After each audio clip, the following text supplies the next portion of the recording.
ப்ரொமோஷனுக்கு வந்தால் நீங்கள் கேட்குற கேள்விகள்லாம் ரொம்ப மோசமாக இருக்குது. வீடியோக்களை பார்த்து தான் பயப்படுறாங்க, அதனால தான் வரதில்லை.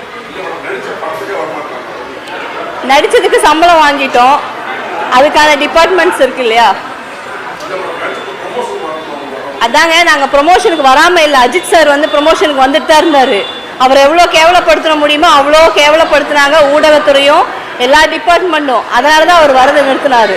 ஏன் வரீங்க, வந்தால் கால் மேலே கால் போடக்கூடாது, இந்த ட்ரெஸ் போட்டு வரக்கூடாது, இப்படி வரக்கூடாது, ஆம்பளைங்க அப்படி வரக்கூடாதுன்னு சொல்லி அஜித் சாரே வர வேண்டாம் அப்படிங்கிற அளவுக்கு நீங்கள் வர வச்சது மீடியாக்கள் தான். அதனால தான் வரதில்லை.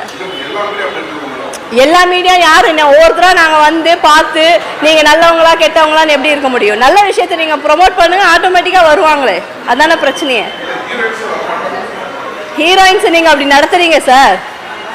எந்த ஹீரோயின்ஸ் வராங்களோ அவங்கள எவ்வளோ தூரம் அசிங்கப்படுத்த முடியுமோ அதனால தான் பெரிய ஹீரோயின்ஸ் வரதில்லை.